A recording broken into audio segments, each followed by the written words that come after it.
Olá amigos de Opera Mundi, aqui é Glenn Greenwald. Hoje trago para vocês a entrevista exclusiva que eu fiz com Ha-Joon Chang em 21 de fevereiro para o meu programa System Update, que a Opera Mundi reproduz com exclusividade.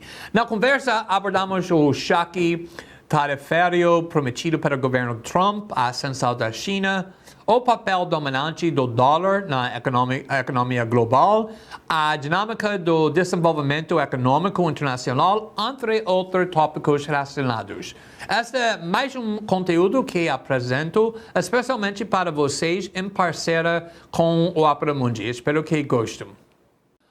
We focus a lot on this show on international relations and foreign policy from the perspective of what often shapes them, things like wars and militarism, conflicts and perception of external threats, but at least as important is the world economic order. Which countries are rich, which ones are poor, which ones are developing and aren't, and how that system is maintained, as well as the truth about rising economic powers like China and its potential to undermine American dominance and the dollar as the reserve currency.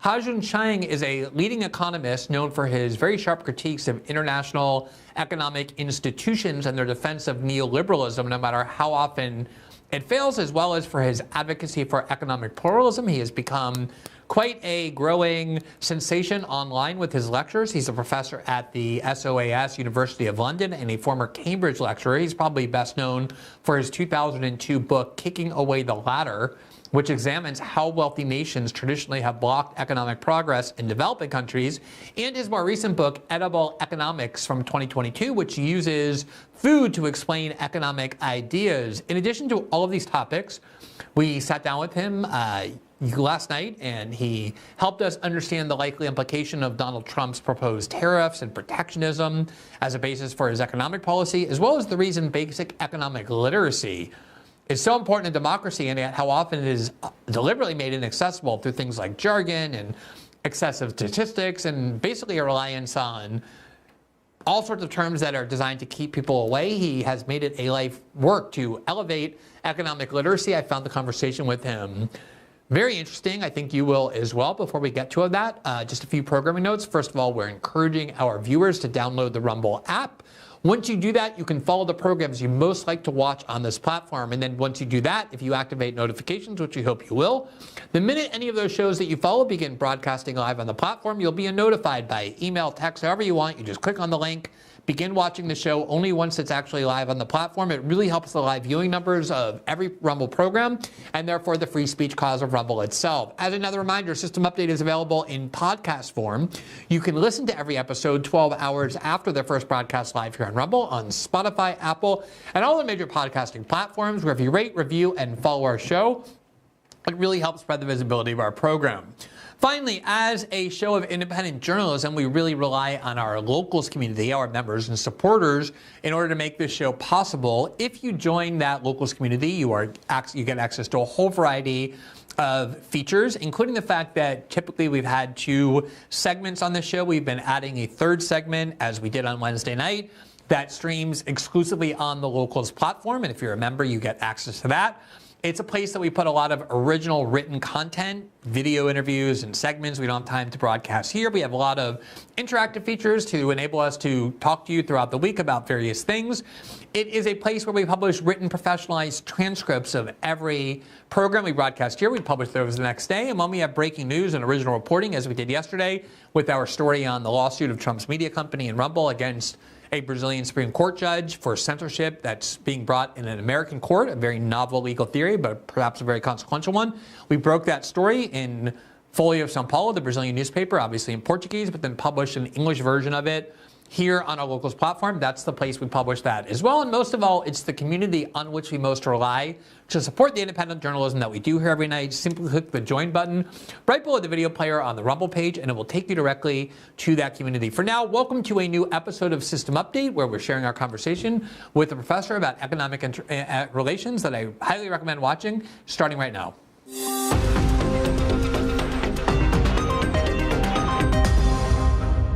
Professor Chang, thank you so much for taking the time to come on and talk. One of the reasons we were so interested in having you is we have a lot of conversations now about geopolitics and international relations, and so often it focuses on things people can easily understand, things like wars and military and various types of conflicts.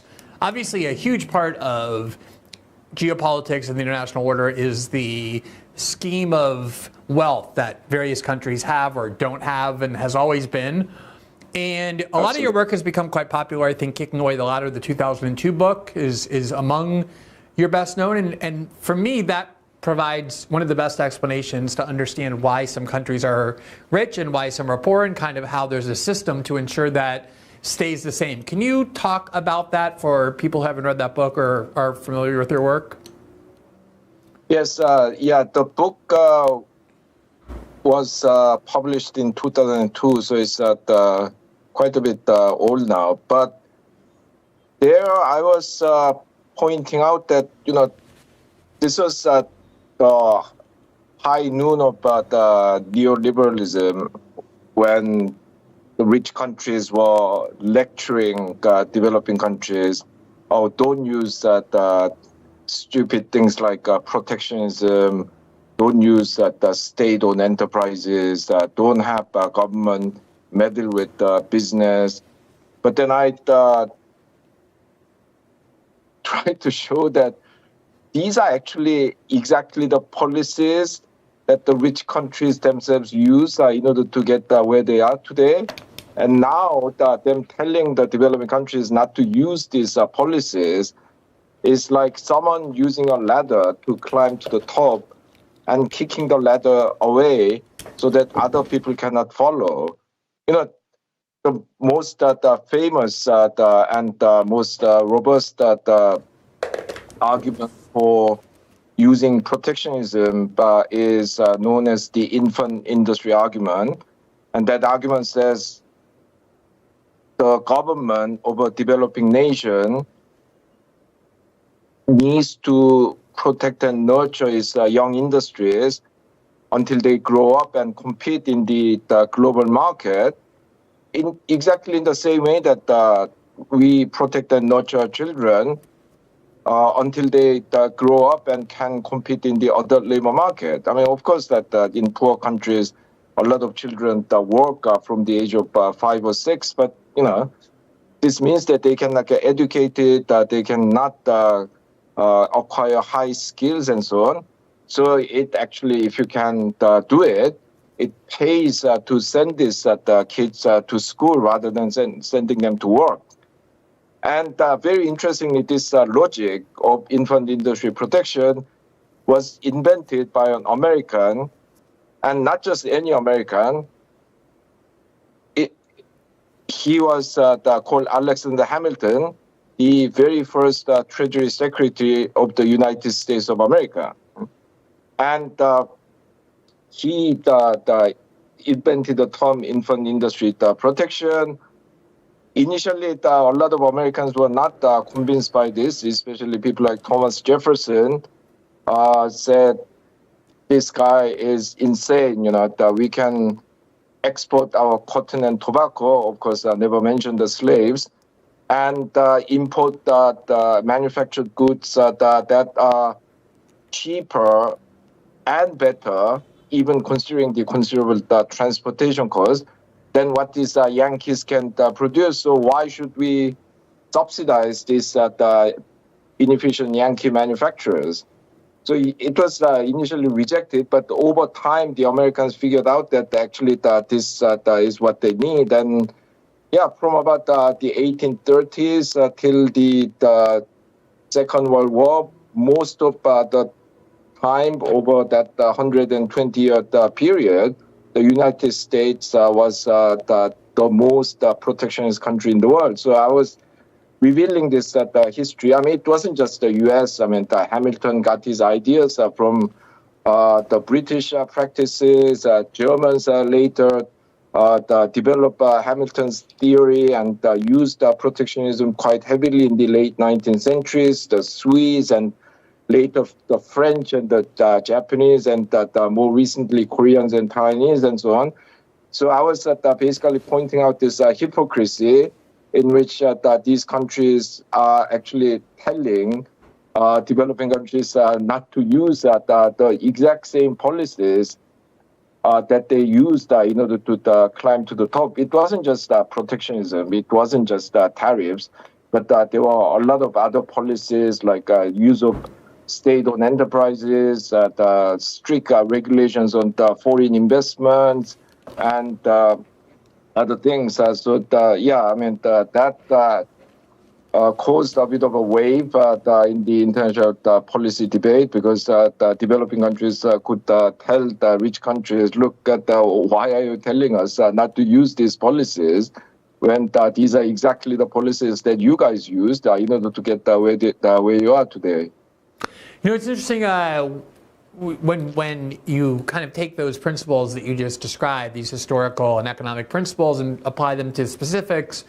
I think sometimes people can see them better in a kind of more modern sense. And one of the things I find so interesting is that you have now a lot of billionaires who became that wealthy because they developed companies in the wake of the internet that became public companies, became very large and successful, who are now essentially insisting that the only way for innovation to happen is to have massive cuts in government spending, even though the internet itself was the byproduct of massive government investment. Some of whom will acknowledge that. So is that the kind of dynamic that you're describing, where there's kind of this propaganda that government spending impedes economic growth, whereas so often it's what spurs it? Yeah, I mean, it's in a way the most the obvious in the United States. You know, it wasn't just the internet, but the computer itself, microchips. I mean, these are all the financed by U.S. government, especially U.S. military. You know, the internet, the GPS system. You know, what makes our modern information economy possible.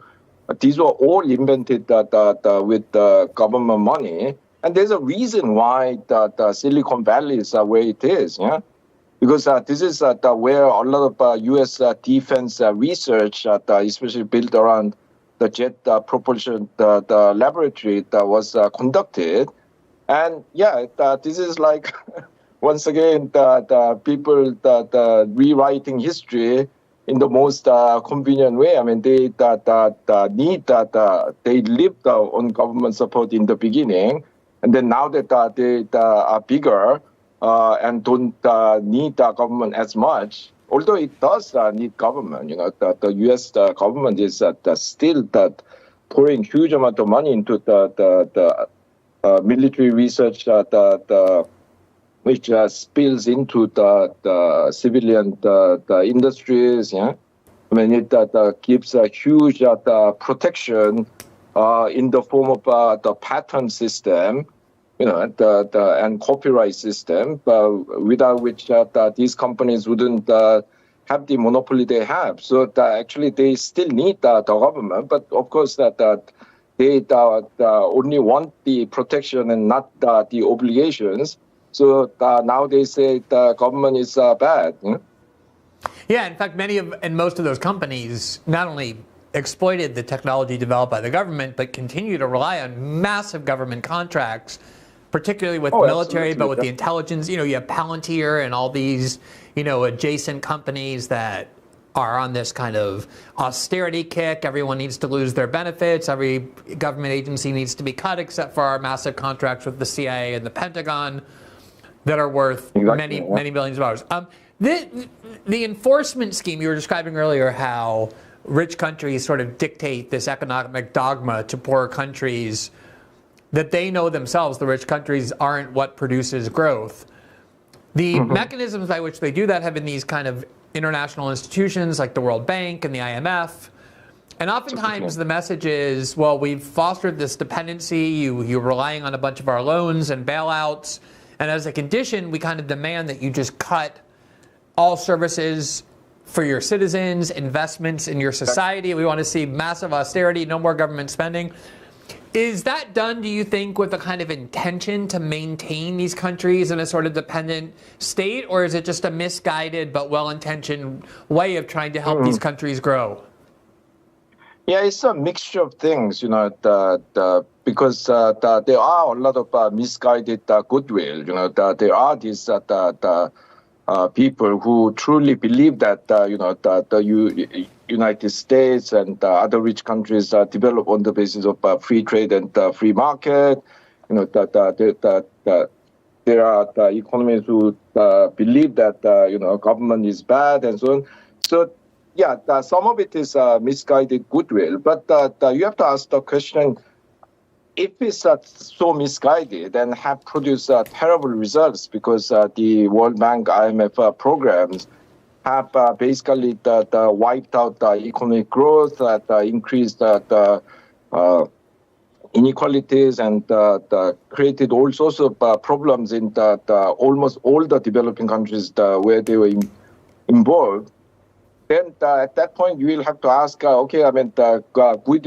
misguided goodwill or not, if these programs are not working, why do they keep repeating the same thing again and again and again? I mean, maybe you could say that these people are mad. As Einstein said, the definition of madness is repeating the same thing again and again and expecting different results. But it's not madness. They are doing this. They are allowed to repeat this policies that are not working only because they are basically backed by the rich countries, which benefit from this kind of thing. One of the more interesting disputes that arose in the last decade, it was about a decade ago now, maybe a little more, and I don't focus primarily on economic policy or macroeconomics or anything, but I followed the story quite closely when the Greek economy was sort of on the verge of collapse. The Greeks elected a fairly populist, aggressive government that tried to stand up to primarily France and Germany that were insisting that the Greeks impose a sort of rigid austerity like we were just talking about. The Greeks tried to be very confrontational and resist, and didn't really work out well for Greece in the end. Are there ways that underdeveloped countries that are put into these positions have to defy these institutions, or are they pretty much captive to what they're told to do? Well, yeah, Greece was really crushed by the European Commission, basically France and Germany. I mean, people say that, in that episode, the IMF was telling the Germans and the French that they were going too far. But what happened there was this mistaken belief that, the way to revive the economy is to cut government debt, which that means cutting spending. But the trouble is that when you cut the spending, the economy shrinks and the tax revenue falls. And as a result, even while the spending was cut brutally, public debt as a proportion of GDP was still rising because GDP itself was shrinking very rapidly. And there was a huge unemployment, especially youth unemployment reached over 40%. And so it was a total disaster. But, there are instances where the countries defy these international institutions, and the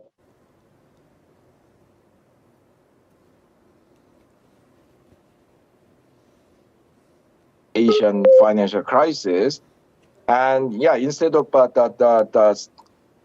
signing these austerity agreements with the IMF, Malaysia suspended the capital outflow for a year. And there was a huge uproar. They said, when this ban is lifted, the 70-80 billion dollars will flow out of the country. But what happened was that because of this ban, because the money couldn't flow out, they stayed and then started doing something. So the economy got revived, and when the government lifted the ban 1 year later, only $6 or $7 billion flowed out, which is the kind of normal amount. So, there are these instances, and also, look at the successful economies in East Asia, the Japan first, and then Korea, Taiwan, now China. I mean, these countries that never really followed the advice of the World Bank and the IMF. So, you know, the proof is that the steering you right into your face, but apparently, the people refuse to understand it. That was it the Canadian American economist John Kenneth Galbraith who said that if someone's salary depends on not understanding something, you can never make that person understand anything. It might have been Upton Sinclair, but basically these institutions, these governments, they are refusing to accept this reality because it means that they have done wrong. It means that they have to do something that benefits them less. Well, that is interesting, this emergence of this kind of new economic power based in Asia, obviously led by China. We're, as you might know, our program is based in Brazil. Brazil had, for a long time, been kind of under the thumb of the United States. It's in what the United States considers its backyard, which is all of South America. But then Brazil became a founding member of the BRICS alliance. And the Brazilian president, Lula da Silva, has said several times now that he wakes up every day dreaming of de-dollarization. Is the emergence of things like BRICS or the attempt to move away from the dollar as the dominant reserve currency, are those potential paths to undermining this system that you're describing? Yes, of course, if you zoom out, the history of capitalism has been a history of the domination and resistance and the military invasion and colonization, gunboat diplomacy that led to the unequal treaties, and so it's been, the constant struggle between the different countries and societies that are located in the different parts of the global economic hierarchy. So, yeah, in the 60s and 70s with decolonization, a lot of the developing countries that wanted to be kind of independent of the U.S. and European domination. They wanted to be allowed to kind of change their positions in the global economic hierarchy. And they called for the new international economic order. They organized a non-aligned movement.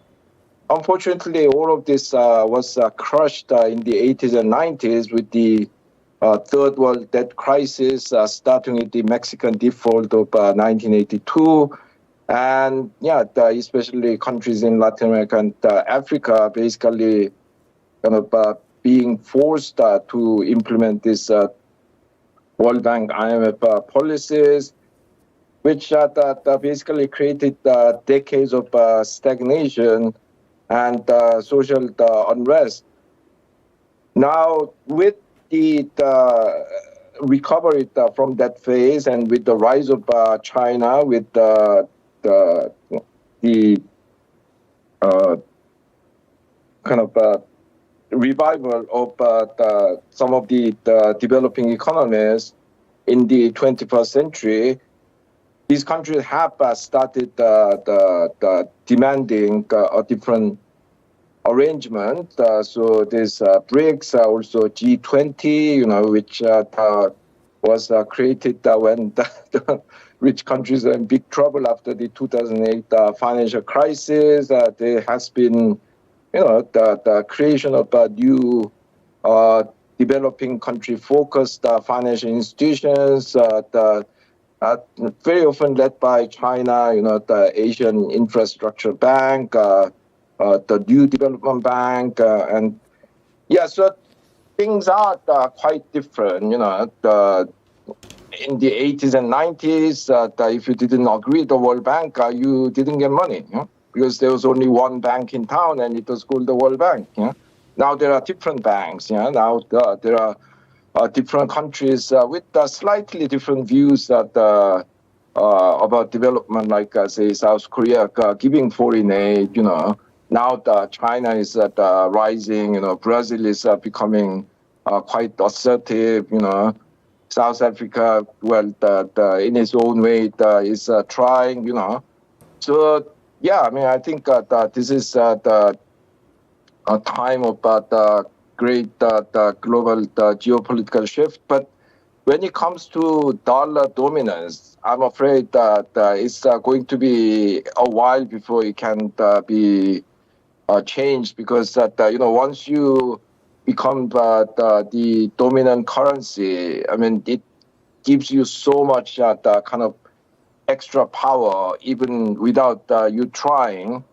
So it's very difficult to change that. I mean, that it has been changed only once with the rise of the U.S. The Britain had to cede the position of the home of dominant currency, but even that took decades. And this time around, even with the creation of the euro and the rise of China and so on, it will still take some time before the currency domination can be changed. But in other respects, the World Bank is now almost irrelevant. The IMF is the kind of less domineering, and to his credit, is the change is practices a little bit, not massively. So yes, I think the world is in a very interesting place. Unfortunately, it means that it can be a very dangerous place, because now the Americans, the Europeans, they are desperate to stop China's rise, and they are doing a lot of things that could create quite a lot of collateral damage for weaker countries in the process. Your work has become quite popular in various sectors online, as I'm sure you know, and one of the viral clips that I saw circulating several times was one where you were talking about how modern day economic thinking and language is sort of comparable to Catholic theology in the Middle Ages.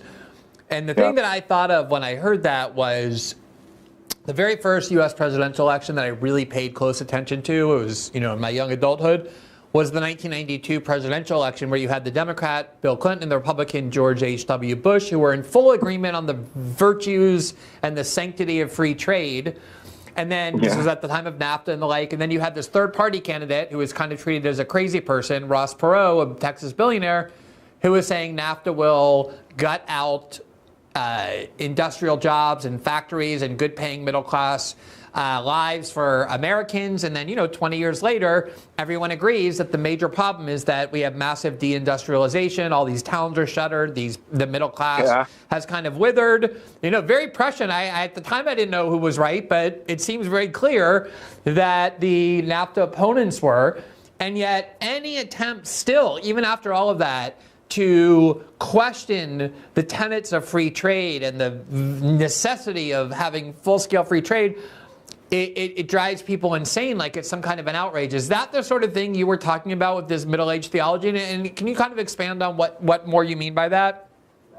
Yeah, well, Ross Perot's giant sucking sound from the South. No, absolutely. Well, it's not just in relation to free trade that the economics has become the modern equivalent of Catholic theology in medieval Europe. I mean, it is basically now a doctrine that justifies the existing socio-economic order. So it's basically telling us the world is what it is because it has to be. However unjust, the irrational, wasteful you think that it might be, the science of the economics, or in the old days, the words of God, especially as interpreted by the Vatican, is saying that it is something that you have to accept. So now I mean, of course, that in a capitalist economy, that economic considerations have always been the dominant, but especially in the neoliberal age, when the economic considerations are the ultimate and very often the only logic that you have to accept. I mean, economics has become basically the language of power. Of course, when I say economics, that I must qualify that there are different types of economics. Not all economists that believe in free market. Not all economists that think nothing else matters other than the market. But the economics as it is practiced today is like that, and therefore it has become the very important kind of obstacle to the changing the world, because it says that this is the best of all possible worlds, and that anyone who tries to challenge it is either misguided or has a hidden agenda to enrich himself, empower himself, but really don't care about the rest of the world. But, so yeah, I'm afraid that it's become like that, and to extend the analogy of it further, economics as it is practiced has become basically impenetrable to ordinary citizens, because it uses a huge amount of jargon, lots of mathematics, lots of statistics, and yeah, I mean that ordinary people find it difficult to understand. So it's become the Latin of the Middle Age. I mean, it's the language for the ruling class. And if you don't know Latin, I mean, you are not even allowed to debate anything. And the Vatican made sure that no one other than the priesthood and the sons of some very rich people that understand the Bible by preventing the translation of the Bible into vernacular languages. So later, during the Reformation, it became a big deal that the Bible was translated into English, German, French, and so on, because now it meant that a lot of people could read it. So yes, I'm afraid that this analogy is not as frivolous as it might seem.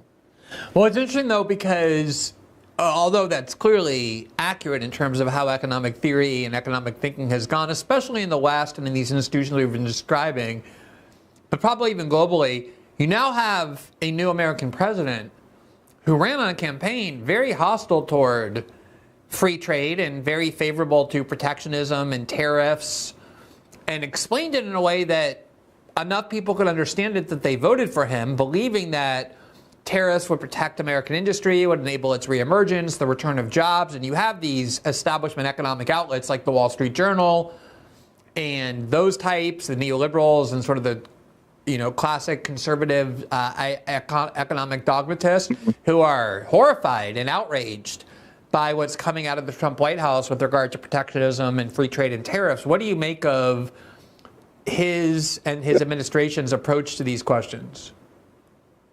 Yeah, well, first of all, most of his tariffs are used to get concessions on other things than straightforward the economic things. Yeah, so the use of the threat of tariff to Canada and Mexico to kind of intensify their border controls. Yeah?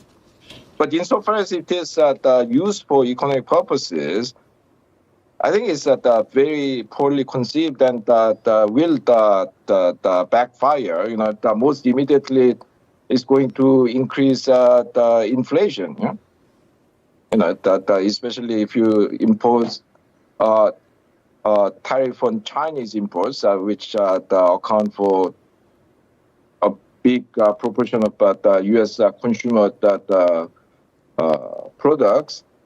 then it will have immediate inflationary effect. Yeah? I mean, this is why initially talked about 100% tariff on Chinese goods, but now it's only 10%. Yeah, because even he and his people know that could spark of an inflation.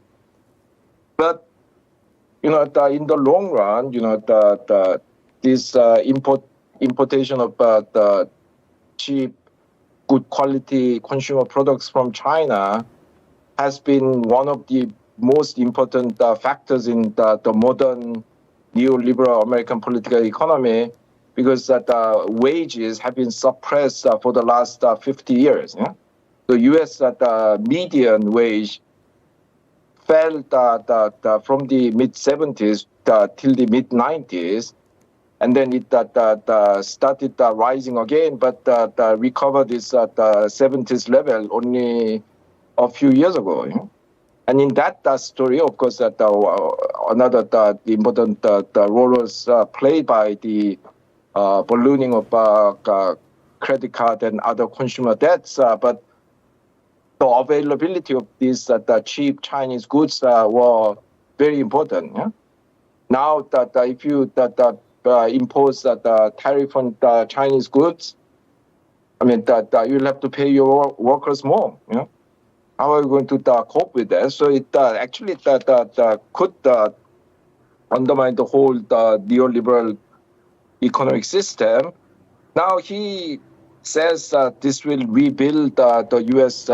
industry, but I'm afraid it's not going to happen like that, because protection, as in the infant protection story, protection only creates this space in which the improvement can happen. Yeah? And in order for that to happen, companies need to invest. They need to do research and development to innovate. They need to recreate the skill base of American workforce and so on. And there's no plan to do it through the deliberate industrial policy. So he's basically leaving it to American corporations to do it. But then these corporations are actually not interested in rebuilding the economy. Yeah? Because the U.S. now has, this really started in the 80s, but that really came into full being in the 21st century. The U.S. now has a parasitic financial system, which is not interested in the long-term investment. Yeah? But in the last 25 years, the American stock market sucked out money from corporations rather than putting money in, which is supposed to be their job. Because now these companies, in order to satisfy these short-term oriented shareholders, they have to do huge stock buybacks, sometimes borrowing money to do the stock buybacks, because they want to do stock buybacks that's bigger than their profits, and giving away huge dividends. Yeah? So in the last 25 years, 90 to 95% of U.S. corporate profit has been given back to the shareholders. Yeah? So these companies are like leaky buckets. Yeah? You create more water by temporarily protecting your economy from foreign competition. These companies get more resources because of that, because now they don't have competition. They can charge higher prices and so on. But this money is going to leak out of these corporations. Yeah? I mean, look at the way that Boeing has been destroyed. Yeah? All because of this the parasitic financial system.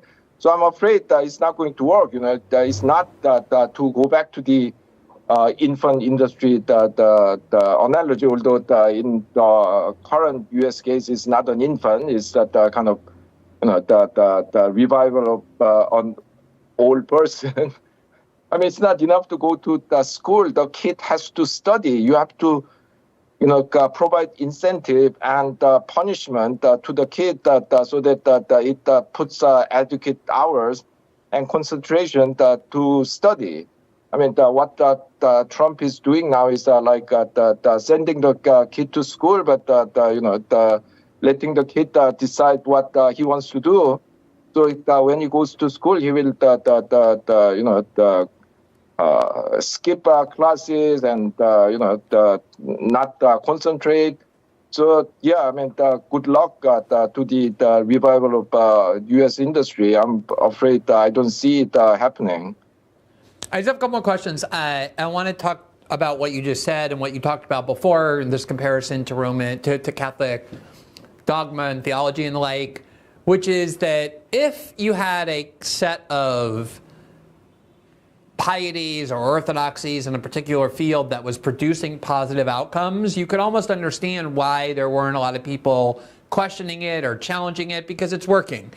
Here in economics, especially international finance, you have not just the destruction of jobs in the middle class throughout the West and in the United States, but also the 2008 financial crisis, what you were just alluding to in a lot of ways, that wrecked the economic security and future of a couple of generations of people in countries all over the world.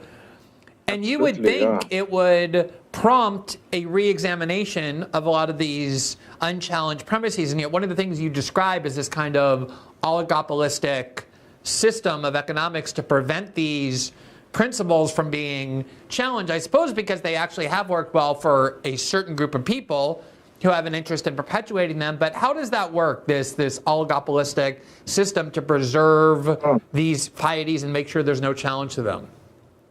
Yeah, so the most shocking is how poorly the neoliberal system have performed. I mean, of course, it benefited hugely a tiny group of people at the top.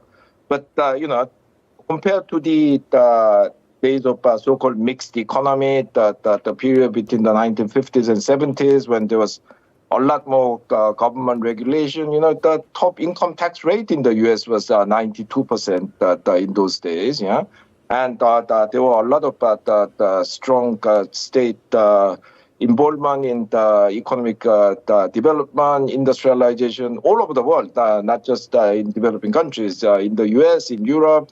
Compared to those days of so-called mixed economy, neoliberalism has not only produced higher inequality and more kind of social problems, which even many of the advocates of neoliberalism admitted might happen. It has produced much less growth. Because in the earlier period, the world economy was growing at about 2.8%. In the last 40 years of neoliberalism, it has been growing at half the rate, 1.4, 1.5%, both in per capita terms per year. So if it cannot even produce growth, why do we have this? Yeah?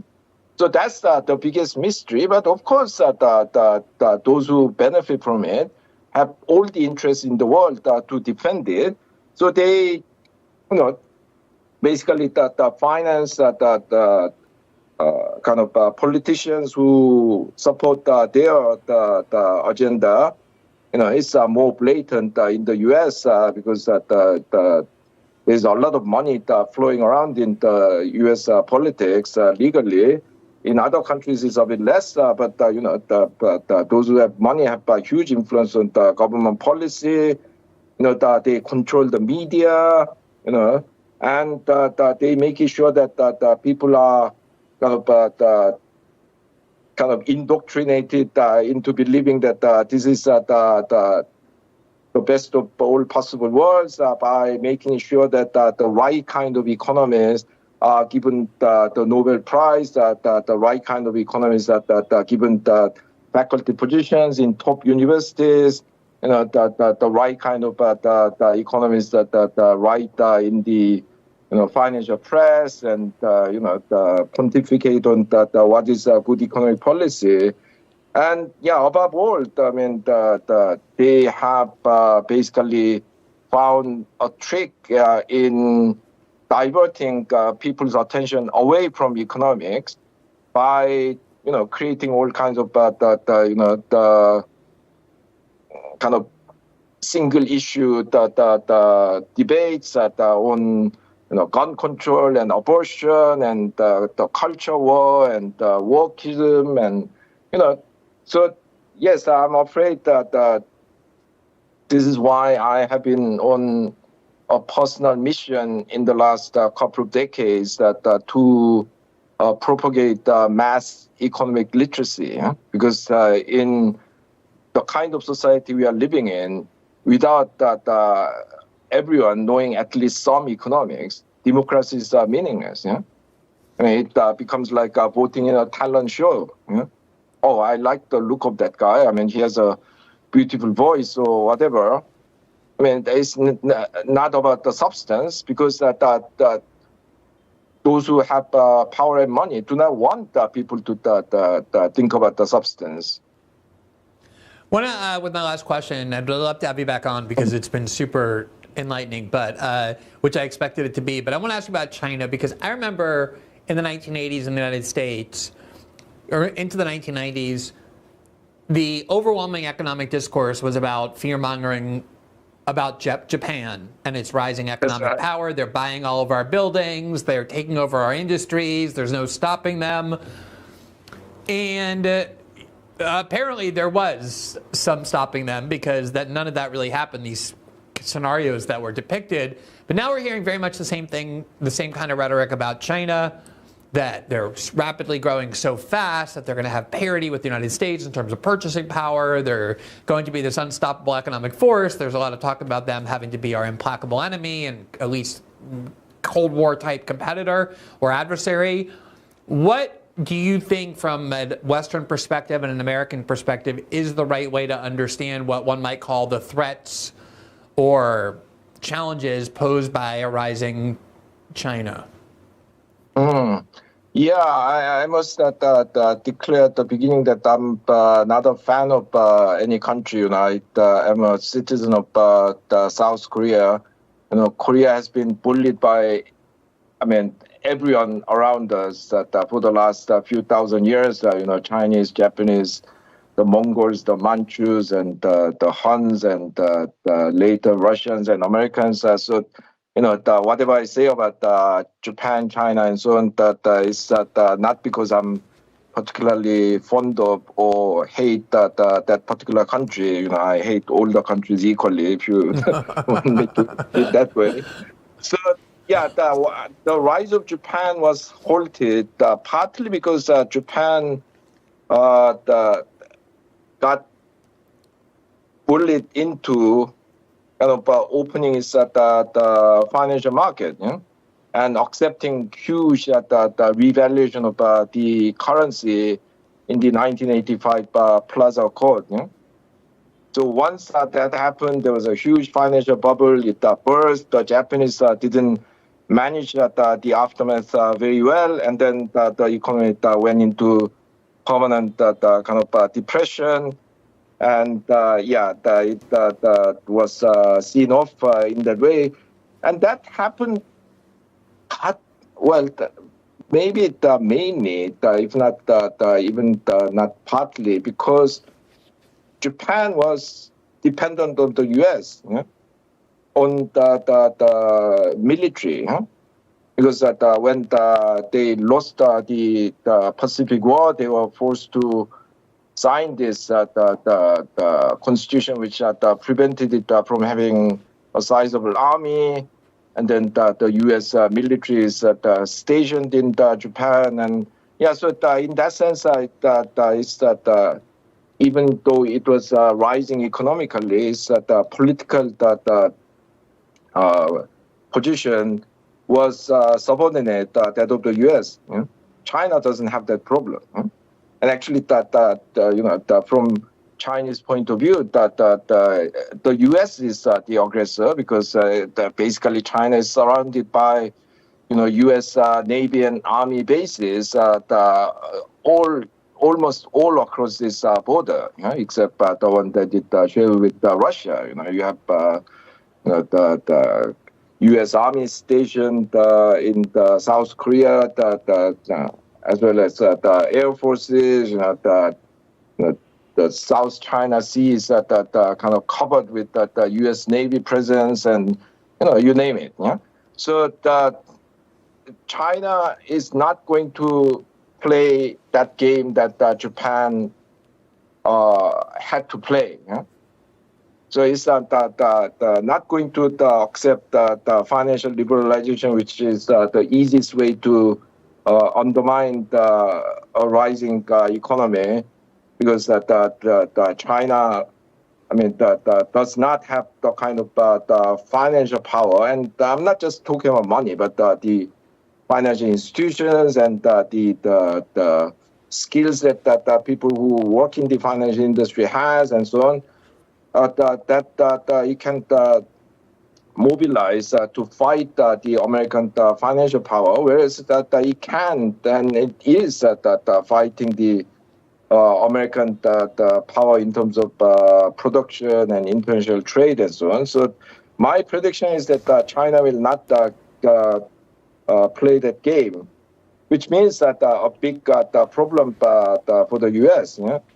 Because first of all, it's not as if this is, as some people argue, the second Cold War. In the real Cold War, there was no real economic relationship between the Soviet bloc and the U.S. bloc. This time, China and the U.S., these economies are deeply intertwined. China is the biggest trading partner with the U.S. After the EU and the NAFTA countries. It owns 13% of the U.S. the Treasury bills. And as I mentioned earlier, is that the role as a source of the affordable, good quality consumer goods that is very, very critical to American political economy. So the U.S. cannot push it around in the way that it could with Japan. More importantly, what the U.S. has been doing in the last several years, and this is not just Trump. Even from the days of Obama, but more clearly the Biden. It has been actually the pushing China into catching up faster, because of all these restrictions on the high-grade microchips and the key technologies. China, they say this is this mother of invention. China's come up with these ways of doing the same things with less resources and lower technologies. So when Biden made the Dutch companies, German companies not to export the lithographic machines that make the circuit board for semiconductors. The Americans thought, now that this will make it impossible for the Chinese to have the latest the microchips. But lo and behold, within a couple of years, it found a way to make the latest 7 nanometer chips without using the latest machines from the Dutch and the Germans. Lately, this Chinese AI company, DeepSeek, has kind of created an economic earthquake by creating an AI with a fraction of the cost that the American companies are using. So, if the U.S. really wanted to push back China, it should have started 20 years ago. Now it's too close.